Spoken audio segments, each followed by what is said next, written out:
Hello, ladies and gentlemen. Welcome to Tennis Weekly with Joel, Kim, and Chris. On today's Tennis Weekly Diaries, We give our fan verdict on what it's like to attend Wimbledon. celebrate some of our favourite moments from over the years. And we give our top tips for tickets and mastering the queue. Kim, Chris, today is the 18th of July, and we are here for the next instalment of the Tennis Weekly Diaries at Tennis Weekly HQ. Now, for any of our listeners who have never listened to our Tennis Weekly Diaries series before, this is where we go undercover at tournaments to offer listeners our verdict of what the experience is truly like as a fan. And this British grass court season, we have given the Tennis Weekly fan treatment already to Eastbourne and to Queens. And now, guys, it's time for a biggie. It's time for our first ever Grand Slam Tennis Weekly Diaries. Hello, Wimbledon. In this episode, we're going to be giving listeners the download on the championships, employing our trusty Tennis Weekly event scorecard, and we'll be lending out our Tennis Weekly top tips, including how to do the queue. Plus, we take a stroll down SW19 memory lane for some of our favorite moments of the events. Chris, first of all, I'm really looking forward to hearing your insight for this episode. Yours as well, Kim. But we've got to address the elephant in the room. It's your background. We were at Wimbledon last week. Where are you now? I'm now in Boston. I'm at the Nordea Open. I'm actually on site in the lovely hotel that's part of the championships. And I can see the player gym right now, and Nuno Borges has just walked past. So I will not be saying anything about players. I'll be being very careful what I say, but hopefully Rafa can make an appearance and Kim can say hi. That would be fun if he gate crashed the episode, wouldn't it? Yeah. Yeah. But we are going to be doing a full-on Nordea Open special featuring hopefully Rafa Oh, yes. in the press conferences Ooh. soon. So look out for that, Kim, listeners. would Rafael Nadal's top tip for Wimbledon be to skip it? Well, he Ooh. has done rather a lot of that lately, But he's I playing have well, to isn't he? say. But It's not going no, to be I playing think Lucas Rosso early on in the tournament, is it? he used to like going in one of the little supermarkets in Wimbledon Village. I think that might be Oh, his top tip. oh, Yeah. okay. Insider Spoiler alert knowledge for there. later. I know. We're deep. Yeah. We're deep into the undercover with the Rafa fans at Wimbledon. But we will be getting onto all our tips in a bit because we do have a lot of them and from all sorts, not just how to get to Wimbledon, how to get tickets, how to queue, but yeah, all sorts of random niche things that might might prove useful for our listeners. Things we But wish we knew, right? like Yeah, 10 years ago. Yeah, but things you're that Yeah. we've not going to be learned over hearing it. many You're not going to years. be hearing it anywhere else. But let's look at tips now because obviously some of our listeners will have been before, will know Wimbledon well. We hope you're still able to enjoy this episode, of course, and maybe you'd like to let us know some of your tips on our social channels. We'd definitely welcome those. But for many of our listeners, they may have wanted to go to Wimbledon for years, not sure where to start, not sure how to get tickets because it isn't quite as straightforward, is it, as other slams and other events. Chris, dare I start with you in terms Right. of how does one get a ticket to Wimbledon? Well, one has to register for the public ballot. And this is something that's been happening for years and years. It's now online. It used to be you sent in a letter, which felt very classical, given that Wimbledon is the oldest tennis tournament. It felt like almost you were sending like a carrier pigeon. I'd like some tickets, please. But now it's all digitized and you're able to enter this. Quite early now, you can start registering to be able to enter for the ballot from now for next year, and then they start to notify people from as early as November that that's happening. So that's the main way that you can go about getting tickets. It's one entry per household that way. For UK listeners, you can also join the LTA Advantage, which gives you a chance to get tickets that way in a separate ballot. So there are two chances for LTA Advantage members and then the public ballot. And the only difference is if you do the LTA, because you are in the UK and you're an LTA Advantage member, you are able to actually win a spot to then choose your tickets. But with the ballot, I must make it clear you are given tickets and you have right to refusal, but you don't have right to choose what tickets you get. So it's a risk. It always is a risk. But the only positive I can say is that if you do not get in through the ballot, you do get a chance at the resale. And I know some very positive stories this year. You're able to log on and actually purchase tickets that become available. So they're the three main ways that you can get tickets without queuing. And I think when we move on to queuing, Kim, you are our resident expert. Yes, well, they have diversified the non-queuing ticket options slightly with those resale opportunities because years ago they never really used to do them. Or I think Ticketmaster used to do some, but very, very hard to get hold of any I, via that I method. I would actually just also add a Hospitality? tip No. from me. A tip from me would be there is a Twitter account called at Wimbledon Alerts, and it Ooh. lets you know when there are restocks that magically happen online. So if you're just desperate to get a ticket, you've not got anything in the ballot, I think a good thing to do might be to follow that account, put that account on reminders, and just be ready for that moment. Because again, I've heard some positive stories from people who follow that account that can end up ultimately getting tickets. Absolutely. So many ways there for going through the some more traditional methods, I suppose. And yeah, listeners, you can get a My Wimbledon account to enter the sort of general ballot. Go to the LTA website as well in terms of joining the LTA. I think it's about £20 a year, I think, to be sort of an Advantage member. So It's very it's not too reasonable. bad to enter yourself into another ballot. But if all is not lost, because you can always queue, which is a great flexible option for many, not everyone. For some people, it's very This is when I'm going to inaccessible. go And be it's silent, Kim, for the next few minutes, I think. yes, because you've never queued, have you, Never I've never Joel? queued. queued. No, I've you've never never even queued. like tried to queue. I mean, How does he get you've never thought tickets? about it, have Kim, you? maybe this is your perfect opportunity as a To Wimbledon persuade Q, you. as a Wimbledon Q virgin. What question? Sorry, what tips would you give me? Well, Well, knowing you, Joel, I'd say don't queue. I think you started a podcast yeah, so you didn't have to queue. I know No, it's you're true. not I'll just be like, motivated to "Are do we there it. yet? Are Yeah. we there yet?" I think you'd I have love to sort it. of blindfold you and put you in a tent for a night and then just wait till Say you wake say we're up going to and Weatherspoons. hope for the best. Yeah. Um, but I think, I mean, there's two kind of methods of queuing. You can either turn up on the day in the morning of the day you want to go into Wimbledon for. And if you do that, you're going for the grounds pass option. Whereas if you want show court action, really you need to get there the day before and camp overnight. So really you need to identify what it is that you want, whether you're wanting centre court or court one, court two, or if you just want, a general ticket. Um, if you're camping, then yeah, most people in the camping queue are there for the show courts. And really, if you're really bothered about seeing one particular player, you'll need to get there as reasonably early as you can on the sort of the day before, because if you want to be able to guarantee that you're within the first 500 in the queue can choose any court they like. So you want to be in the top 500 if you really want to make sure you're seeing, I don't know, Carlos Alcaraz on centre court, for example, when he opens up next year on the Monday. If you're not so bothered, yeah, great. You can be flexible. You could get there later on the day before.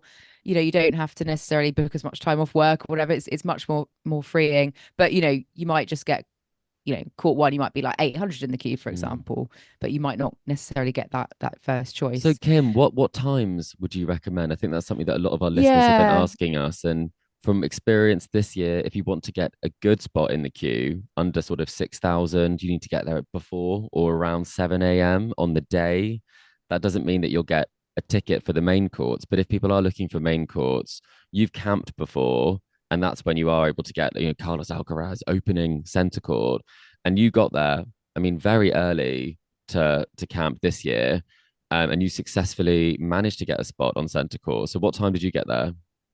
Yeah, so it does vary from year to year, day to day, even depending The on who's weather. playing. So, yeah, and the weather historically, Rafa and Roger were very, very busy days, Andy Murray as well. But obviously, those players are no longer really competing. Um, but for example, I camped this year to see Alcaraz first up on centre court on the Monday. I got to the queue Sunday at 11:30 a.m. and I was 550 in the queue. So I was actually outside of that top 500 and I thought, oh no, I'm not going to necessarily be guaranteed to see him because it's only 500 for centre court. But there was enough people in front of me who actually wanted to go to court one instead. So I was fine. But what I was thinking, oh, we could have got there like an hour earlier to just sort of Yeah. guarantee it and not have that stress So about 10 whether I would a.m. make it. Sunday. I would say 10 a.m. the day before.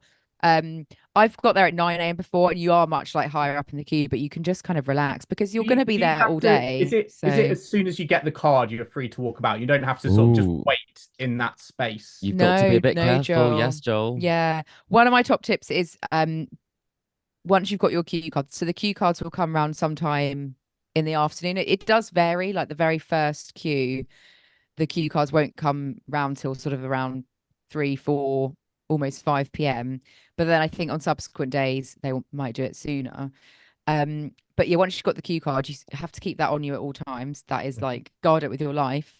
Don't give it to someone else who's going to go off. Don't lose it.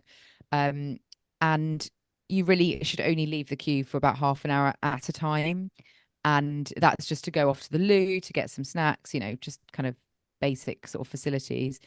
My top tip as well is if you are going off anywhere, just let your neighbours in the queue know. Just say, oh, I'm just popping out to Starbucks in Southfields to get some food, or just Drop popping to shot Franco coffee. Manca to order Drop my shot pizza. coffee. Yes, exactly. Exactly. There's loads up at Southfields. It's like about a 10-minute walk from the queue. So you can go to Southfields and back in about half an hour to get kind of some snacks. You might be slightly longer if you're going out to get maybe dinner in the evening. And I wouldn't suggest you go for a sit-down meal, but you can go to, say, Franco Manca and get like a Pick takeaway up a pizza to bring pizza. back And it isn't to eat in the queue. it isn't one strike and you're out. They do put a sticker on your tent to let you know that someone's been around and you weren't there. And if they return and you still aren't there, then you potentially have a problem. You might risk Ooh. losing your spot in the queue. So it is Ooh. very fair the way that they do things.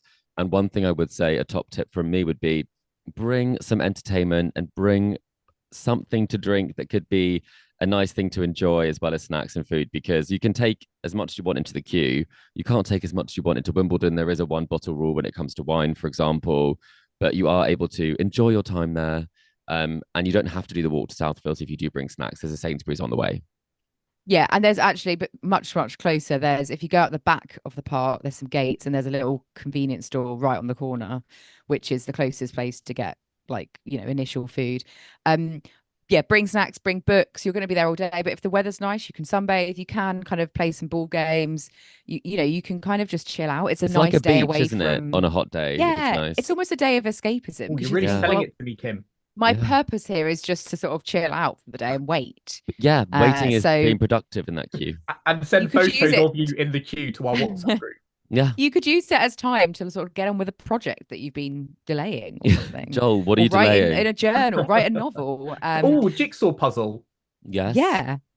I mean, The there's also a Wimbledon nice one. lake and a rose garden. It's lovely. You can go to there's a cafe in the park as well. So they do have some sort of burger van type of things. But if you go through the sort of trellises with roses on through there to the official sounds park cafe. Delightful, Kim. There's a nice little cafe. There's some tennis courts. You can watch some amateurs playing tennis ahead of seeing the real deal the next day. I would also add, if you don't go in on a show court from the queue, there is a resale option inside the grounds. Mhm. And they've actually updated that, haven't they, Chris? Because Yes. before it used to be all about getting there at probably around 5 p.m., long queues, and you just had to You just need to had miss the tennis wait in order to that wait. queue. Yeah. Yeah, This year, but now this year they've completely changed it. it's digitized. So what you have to do when you arrive, and this is if you are on site, you're arriving on site, you have a ticket already, but you might not have a show court ticket or the show court ticket that you would like. You head up to court 18, you go up and over, so where you enter to go down into the seats, as though you were facing the back of the court. And then there is a stand there. They'll direct you to a place where you scan a barcode and then you're registered for a court. And then you're told, as people leave, they scan their tickets, and you automatically get told when your ticket is up, and you get to go and purchase Centre Court tickets for £15 and Court 1 for £10. And I have someone who I know who actually got onto Court 1 at 4 p.m. for £10. So they got 2 matches on Court 1. So that's brilliant. It's a great option. So there are different ways to hack the system to get yourself into a court, even if you might miss the one you want.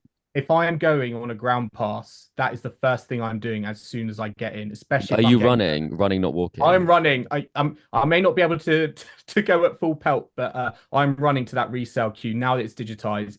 It's definitely I would say the first stop you want to go to. Add it to your checklist. You want to get on a show court. Absolutely. Yeah. At a good price as well. But if you don't, the grounds are great, especially They are great. I would say in the first few days, you get a lot of the top names still on the outside courts because a lot of the seeded names in action, and there's a real buzz because it's just jam packed full of tennis. But even in the second week, when there's less action in the terms of the the singles matches, you get, the juniors playing, the invitational, some of the Wheelchair. doubles, It's wheelchair lovely. events. There's so much going on, and it's a bit calmer around the ground, so Yeah. you're less likely to have to queue to get onto the outside courts, which is really serene if you've sort of been from the first to the second It week and can seen the get pretty contrast. hectic, can't it? Yeah, a great, I think, day to go is like the second Thursday. If you don't like being around crowds and you don't want to queue, there isn't really a queue on the second Thursday. You go to the queue, so you go to the start of the queue, but you'll just like literally walk straight through it. And there's still lots to see on the outside courts if you're happy to watch juniors, wheelchairs, etc. Well, it all And it's used just to much be more about peaceful. it all used to be about Manic Monday, didn't it? But then, as I say, because there was no play on Sunday, but now they do have play on Sunday. It's like a little bit. It's like Manic Monday halved now. I guess then the Thursday would be like chilled Thursdays at Wimbledon. Have a cup of tea, enjoy yourself, but it also means you do have more of a chance of getting onto one of the show courts to watch and take in the ambience. For example, on some of the court number 2, for example, on the Resale, that's also available. So definitely, whatever way you look at it, there are different ways to enjoy it. Whether you have a ticket for a big court or not, our advice would be just going is an experience in itself, no matter what day you have. Even if you have, court number 1 on day 14 or day 13, you will still have the junior finals. You might see some wonderful wheelchair tennis as well, like this year. So don't say no to the tickets if you can make it, because we really think it is such a wonderful experience. And once you're inside, there Pimm. is lots of other things to do. Like you can sit on the hill, aka Henman Hill. You can watch the action on the big screen, soak up the atmosphere there. There's a Pimm's bar up there. The Pimm's actually, I think, isn't too badly priced It's for quite what strong. you get. Be careful, it's not bad. listeners. Yeah. Yeah, don't have too much. Yes. We don't like drunk tennis fans. We don't want to have an Amelie Mauresmo policy where people won't be able to take their Pimms into the there'd be courts. real riots then, and we don't want to ruin a boo either, do we? No, we don't want real booing. Or that Nadal heckler at the Australian Open. Yes, that would never happen at Wimbledon. No, hecklers are not fun.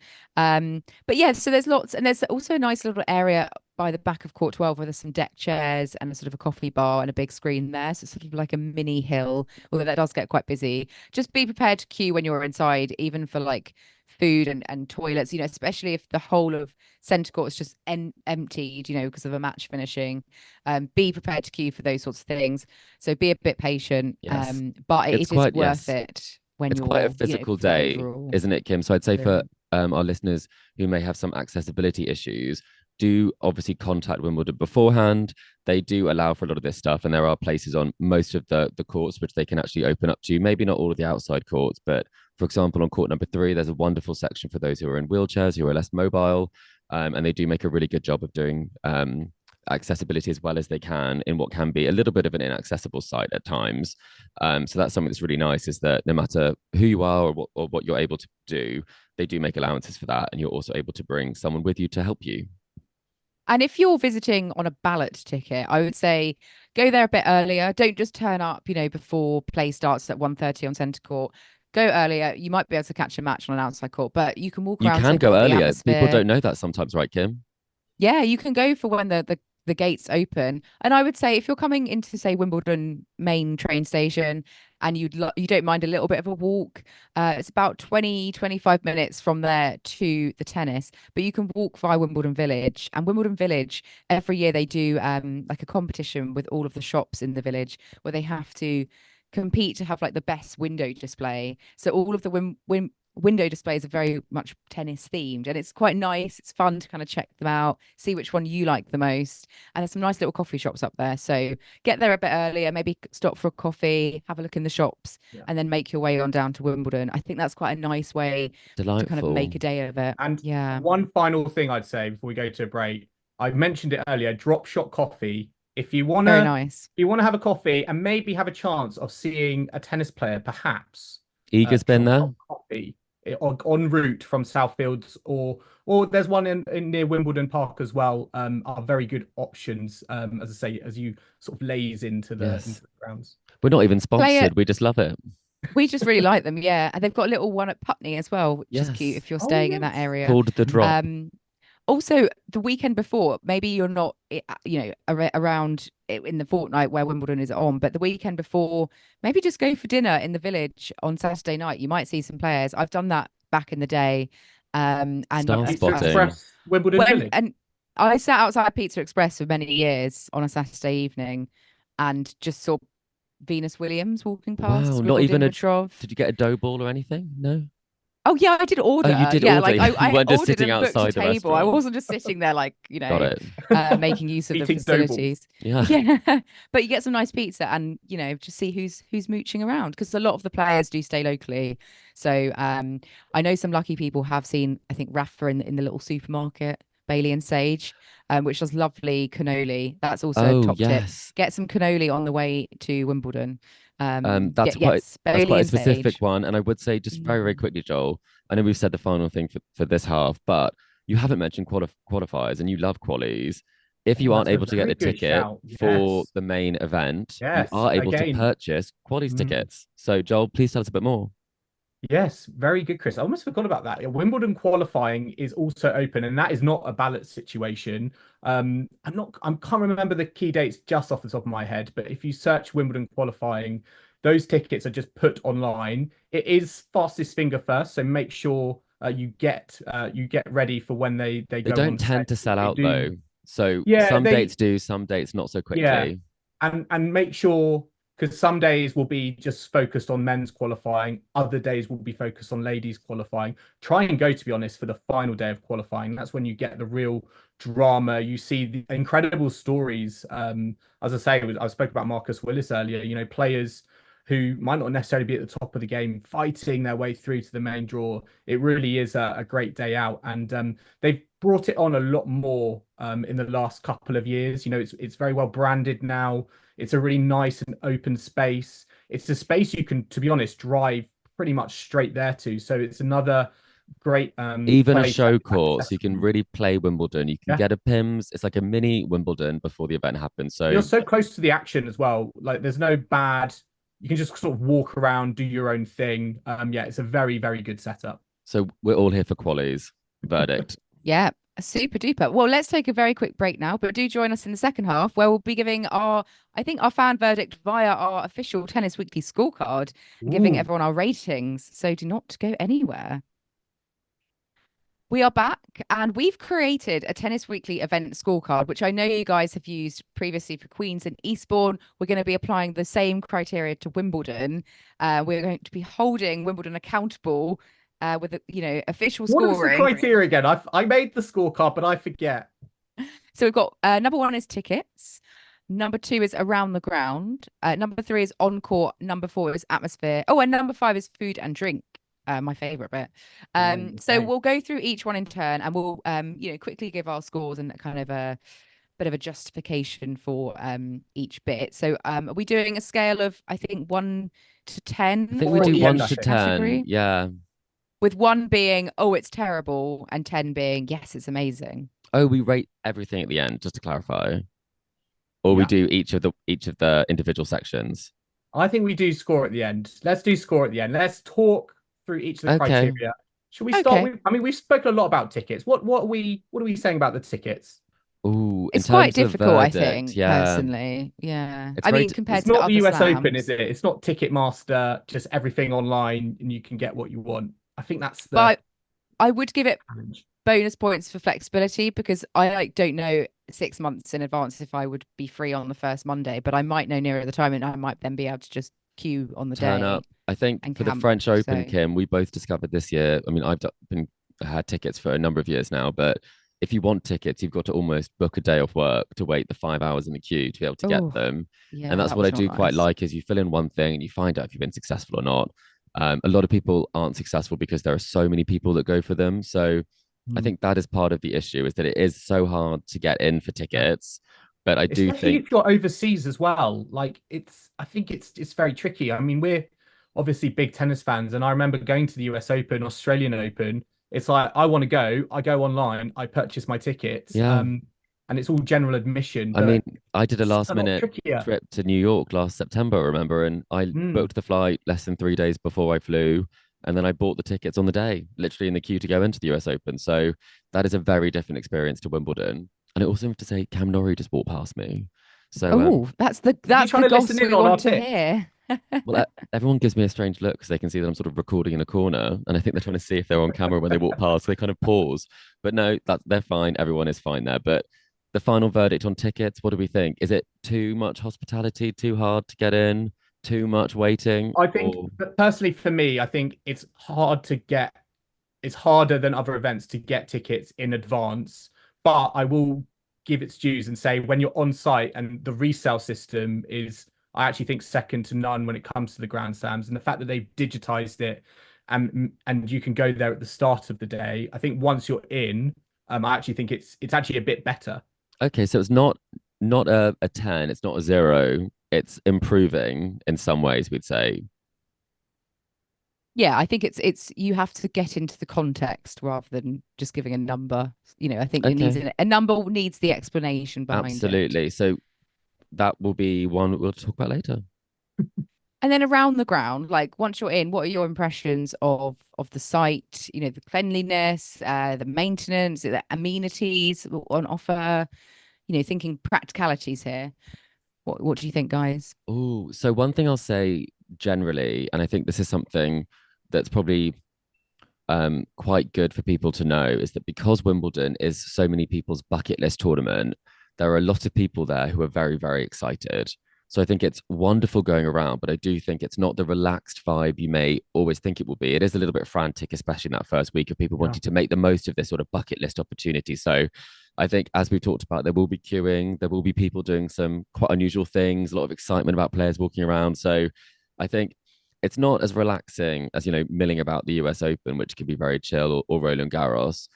So I would say it's wonderful grounds, but almost a juxtaposition of how beautiful and serene the grounds look and how mad it can be, the energy around the Mm. courts. They are lovely ground. I think it is the prettiest slam. Stunning. The flowers are. I always The photograph them because they're waterfall just at the so top of nice. and the water feature at the top of Henman Hill yeah, is beautiful. What do you guys think spatially as well? Because I always felt like French Open's a little bit cramped. Oh, you Do need you to think get yourself to Wimbledon is on somewhere the more mature. cramped side? Because at the moment we've not.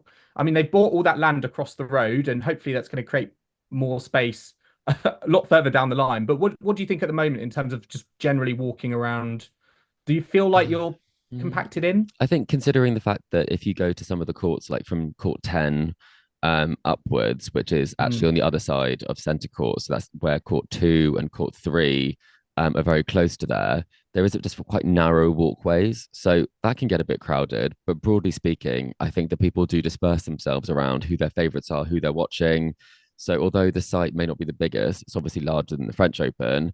Um, but if you do have any problems with crowds, if you do think that it's a bit too much of too many people, I think they do manage it quite well. And if there's too many people, they do stop them. So not too much of a problem, but just be aware that they will be in some pretty packed mm, situations. Yeah, it can get a bit of a bum fight in places where there's just a bit of a bottleneck. But Only it's one pretty. You bench. can look at nice flowers while you're waiting mm, to get past.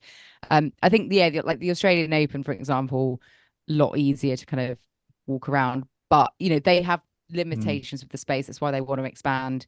Yeah. We get that. But there are lots of toilets. There are lots of areas where you can escape. There's a bit at the back of Henman Hill where there's a nice sort of Nice garden bit stand where so as you can just well, a lie down if you garden. want some quiet space. So there are areas once you know them, and then Yeah, you the can chill staff are out in very some helpful places. as well. Exactly. So do ask staff because they can point you to the right sort of place. Um, so we'll give our scores in a bit on that. Once you're on the court with your Mm. tickets or sat around the grounds, what in terms of the views that you get, how do you think it is from Ooh. your experience? What's your It's favorite not court, Arthur Ashe. Joel? It's not Arthur Ashe. It's not Yeah. the nosebleeds and you need your binoculars. And the most common way I feel like I get told and described to centre court is that there is no bad seat There are in. bad seats, Joel. Come on. I Oh, would say if oh, you're back okay. row, it's a Oh, bit sorry, they're like not. They're not. There are no bad seats in the press seats. Is what I'm you've going to just say. never sat there, Or Joel. Yeah. hospitality. I'll tell you, And the if benches. you are the Um, very back at the side, um, and you're on the umpire's side of things, it can feel. And I think Liz, who is a friend of the podcast, she told me it's the letterbox seat she calls them, and it does feel a bit like you're not really there. And so I think there are, due to the nature of the roof and the okay, sloping I would roof. disagree. I would respectfully But have disagree. But have you hey sat ho. up there, Joel? Probably quite a while ago. Yeah, maybe Okay. it's Or I've changed. maybe sat up there before, and you get the overhang from the roof, and it's then the a crowd beneath you. slither. It's Yeah. it's a slither of court in the in the Yes. middle. It still Yeah. is great to be able to be on that court, but I do think that that would be the caveat, that you don't want to don't want to have people to be disappointed turning up. That you not every seat is what you see on television. That's for sure. But Kim, you just raised a good point. The fact that it is centre court and number one do have roofs, so you are guaranteed action when you turn up on those courts. And Kim, but better roofs, you said to me, than at the French Open when we were there. Well, the roofs actually cover everything. You know, They they don't don't leak. drip Yeah. onto people. So once you do feel more enclosed, it's sort of like a proper roof. But I would say if you camp and you get, you're camping for tickets for centre or court one, you get right at the front. Like you get really good seats. You're in that sort of lower Yeah, section. they reserve, So don't they? Yes. it rewards you because all the seats are the same price, regardless of where you sit. So in the ballot, you could get the 10th row, or you could get the back row, and you're still paying the same, but it's just luck of the draw. But at least if you camp, like, they do reward you for that effort by giving you decent seats. Yes, and they it means do. they get maybe some of the fans that like to dress up, they're kind of there, the TV cameras can find them easily, they're going to make more impact on the match. Absolutely. And as we have well. to ask, favorite court at Wimbledon. What's your favorite great court to watch question. tennis on? Kim? I am a big fan of the like courts 4 to I think 11, those Mhm. ones. I really quite like them because you can just hop between them. There's like some benches at the side. You And so can if watch two I at the like to same just time. watch, you can watch 2 matches at the same time. You can watch a couple of games and think, I'm going to go to the next court now. And just, you can check out quite a lot of different players and then see where you might want to stay for longer. So I like that set of courts personally. Joel? It's got to be Centre court court. 18.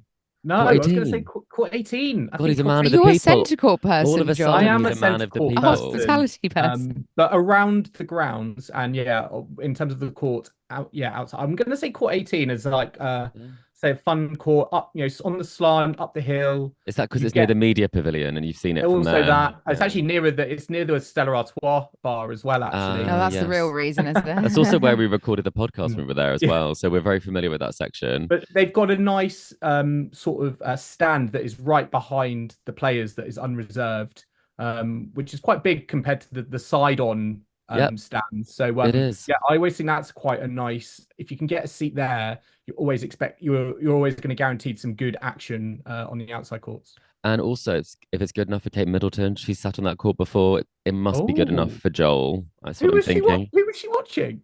She went out Was and it watched. Harriet Dart or Oh, I'm Heather not sure. Watson one year? Maybe it was Heather Watson, but she went out there with Laura Robson, was sitting next to her, and they went out to cheer on the I love Brits. that. And it was I Katie love Boulter. that. She went to watch Katie Boulter. That was Ah. it. I think Katie Well, Boulter won that day. Oh, nice. Well, let's think about atmosphere as well as our next category. So, how would you describe the atmosphere at the tournament? Around the grounds, on the court itself. Do you feel there's a sense of community among the fans?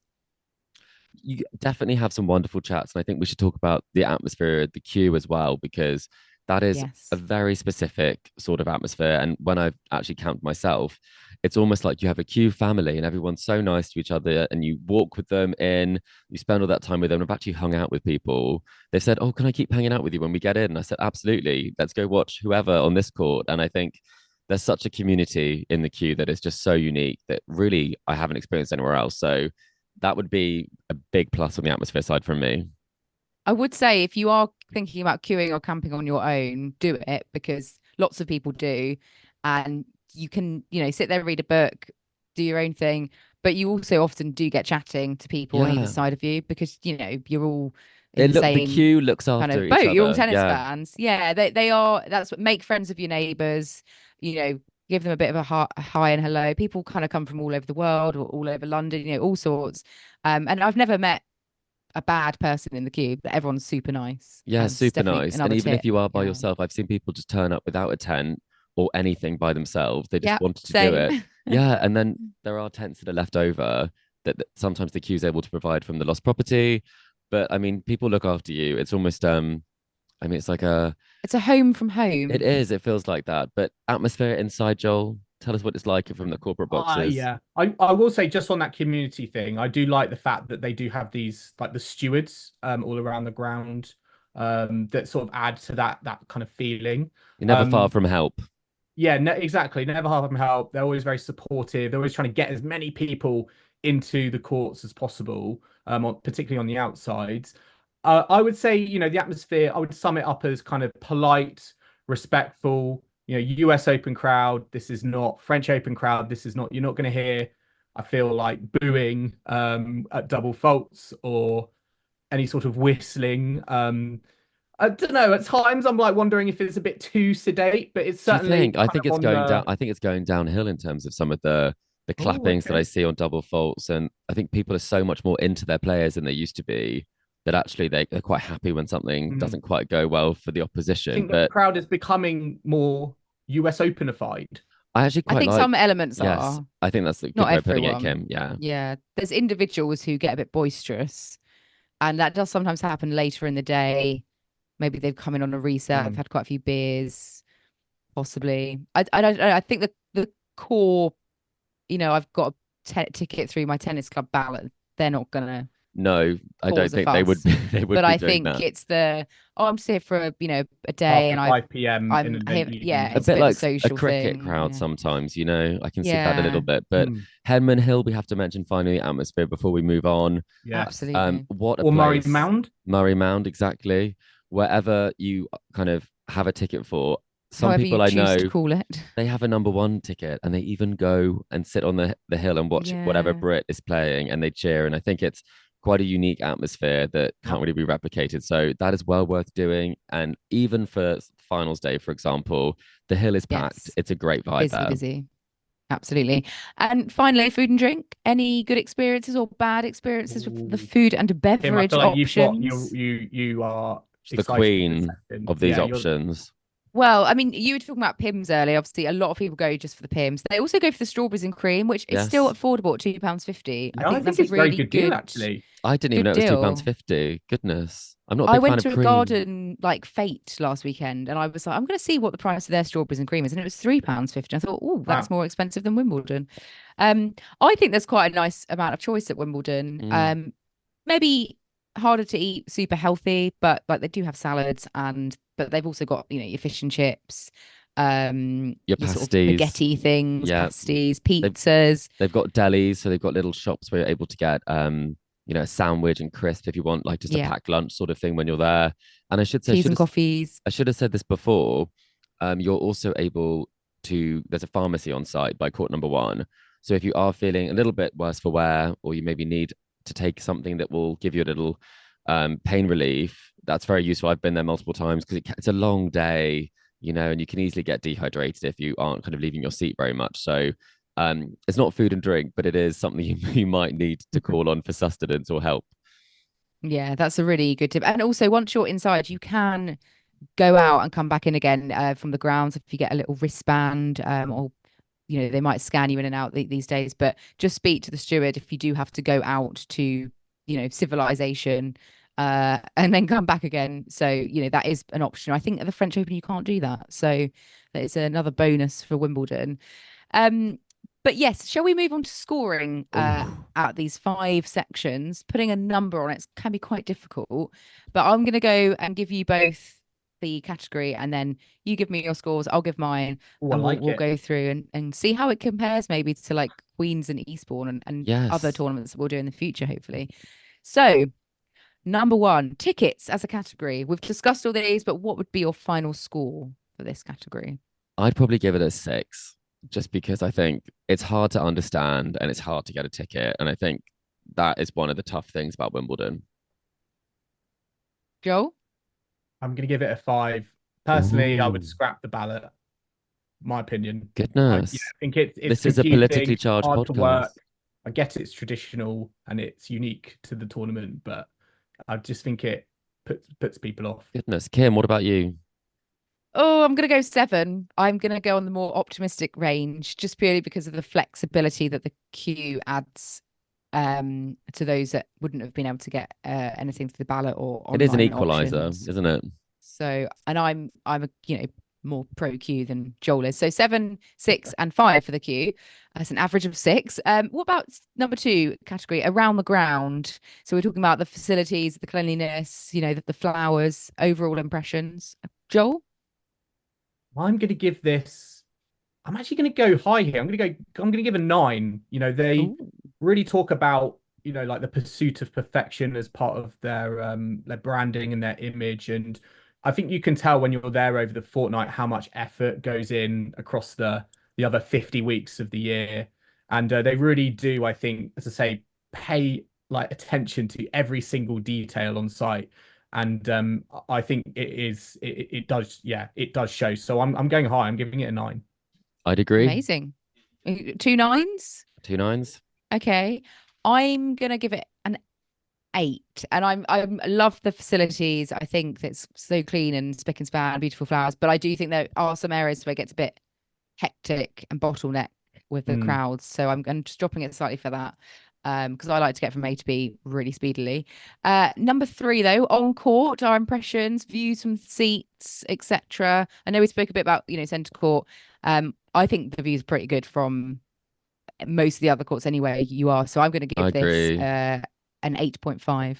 I'd probably Chris? give it a 9. Yeah, I agree. I think it's very varied, and I think it's very rare you can be that close. Yes, you can get super super close. Joel? Yeah, I'd give an 8. One thing I haven't mentioned that sort of I think annoys me is just how many of the stadiums are ticketed, like nowadays compared to what it was before, because it's like centre court is ticketed, number 1 court is ticketed, number 2 court is ticketed, and I think number 3 court is Partially ticketed. ticketed, yes. Partially, Partially yeah, some of ticketed. it. Okay. Yeah. So But yeah, that's sort Joel, of holding me back a little bit, but I, yeah. I have to say we are scoring. This is the time for chat is over. What the score was, an 8? Was it 7. a 7? Ooh. Okay, so slightly lower there. Not to worry. Number 4, atmosphere. So Henman Hill, the fans, atmosphere in the queue as well.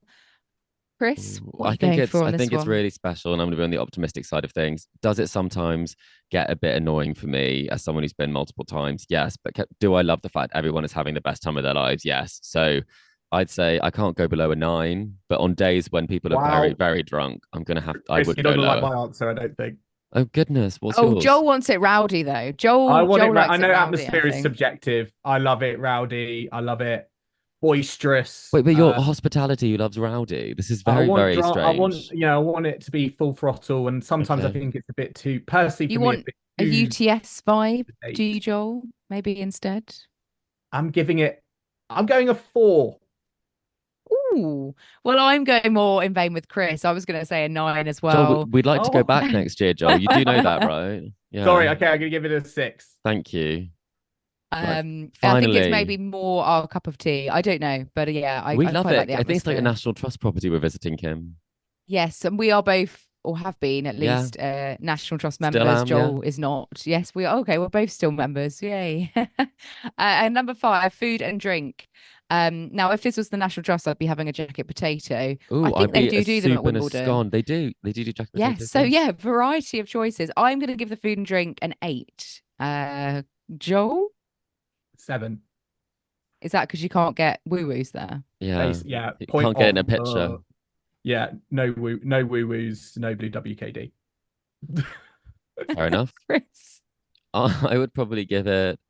I'd give it an 8, 8.5. I do think there is options for whatever you'd like, and there's plenty of places to get tea, unlike the French Open. Yes, well, you do have this whole reusable cup extra pound thing, which you can return your cups, get that pound back, or you can donate them to charity if you can't be That's bothered nice. to return them. So that's I think where a lot of If you places are can't be going these bothered to days. return them, I actually love that. If you'd like to do something for charity. Well, no, I mean it's just sometimes you go to return them and then there's a queue and you're like, oh, I'm not going to Oh, bother I'll doing have to that. give it to But charity yeah. then. Don't you work for a Sorry, charity, that sounded Kim? terrible, didn't it, to say Yes. that? How uncharitable of me. Yeah. Oh gosh. But no, I mean you kind of need to encourage people to donate in whatever way gets them there. So yeah, we have given our range of scores. So Oh, our listeners, let us know overall score what though. Are we going to do oh, that? overall score. Yes, accommodating everything. I don't know if I should have been adding these up as I've gone along, but we're giving an overall score for Wimbledon, factoring in all of those options. Who wants to go first? Maybe we start with Joel because it's probably the lowest. Oh, Yeah, Joel I the think cynic. I think they're obviously. I think on site, I think it's like superior to quite a lot of the other. Well, I see it as say at least two of the other Grand Slams. Don't name names, please. We'd like to go to all of Yes. them.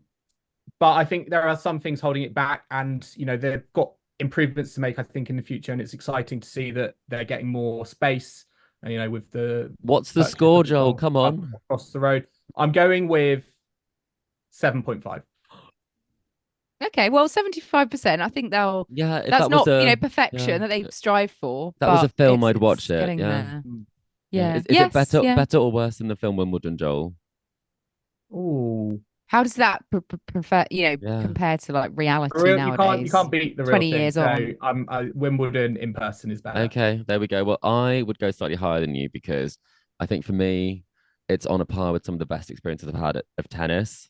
So I would give it a 9. I love it. I don't really give tens out, so a 9 is probably as high as I will go for any tournament because nothing is perfect, but Wimbledon's as close as you get.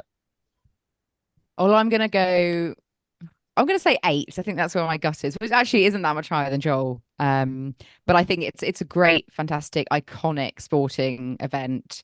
It is well organized for the most part. People are really nice. There's lots of options. It's a good atmosphere, and it's just classic. It's iconic, and I think they've done a lot with their kind of branding, especially of late. And I think they're kind of really trying to boost that. So yeah, it is interesting as it's a tournament that we've been to for many years over the years. We And can we've see how lived it's that for 2 changed. weeks.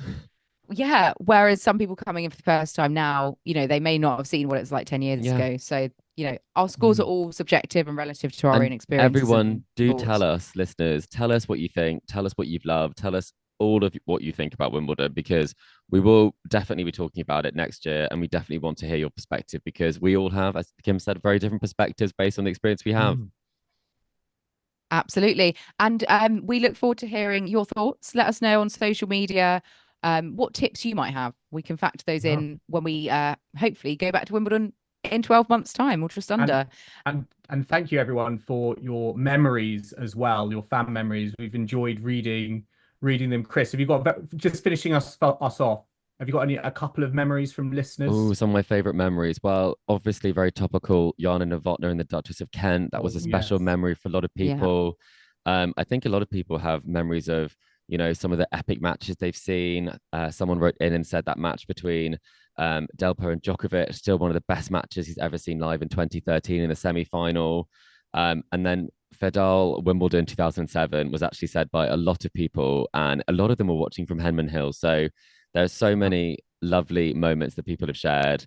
And a lot of them are related to things that don't have to be ticketed, like Henman Hill. So that just shows what the atmosphere is like, no matter what ticket you have. Well, listeners, there you go. That is our Tennis Weekly Diaries of Wimbledon. And actually, we're going to have a little bit of a bonus because, Chris, I believe you're in Bostar and you're saying it well. Tennis Weekly Diaries from there. We will be. We're kind of tossing up between whether it be a Nadal or Rudal special or a Tennis Weekly Diaries or a combination of them all. But we will be doing a very similar exercise, maybe a 2-for-1. That will be coming up. And then we also have, Joel, you've been speaking to Patrick Mouratoglou. So that will be coming up as well in the coming weeks before we all are back together and we're all talking the Olympics. Exactly. We will be back for our next tour catch up, the Olympics tour catch up. That will be on the 5th of August. Got lots of exciting content to come up in the meantime. As Chris says, we've got a TW Meets with Patrick Mouratoglou, and we're going to be doing something bombastic as well. But we're going to end our latest episode of the Tennis Weekly podcast there. Remember to subscribe to us to stay up to date on all the action to come from the ATP and WTA tours. We are on Apple Podcasts, Spotify, and all major podcasting platforms out there. So if you like what you're hearing, then make sure to leave us a rating and review on Apple Podcasts or Spotify. You can also follow us on social media or email the show. When this comes out, there will be a lot of Nadal content on all of those channels. If this is past July 2024, you can scroll back and see that content. But that's on Facebook, Instagram, TikTok, YouTube, and X. And the handle for all of those channels is Tennis Weekly Pod. You can purchase our merch. Hopefully, there'll be some more merch dropping. But whatever time you listen to this episode, it's at etsy.com/shop/tennisweeklypodcast. And our email is always open, and that is tennisweeklypod@gmail.com. Do tell us your memories. And check out our website, tennisweekly.co.uk.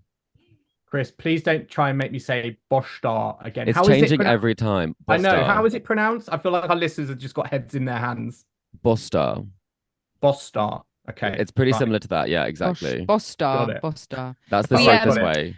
Yeah, I was debating between Borstal and another word that's quite rude that I won't say, but I'm sure listeners can. A lot of people go imagine. bastard, don't they? Yeah. they Yeah. do, I'm going to It's go very Nordea good. Open. Yeah, I want the Nordea. Nordea Open. Next episode will be about the Nordea Open. So look out for that one from Tennis Weekly HQ. But in the meantime, it's goodbye from Kim. Goodbye. It's goodbye from Chris. Goodbye. And it's goodbye from me. We'll see you again soon.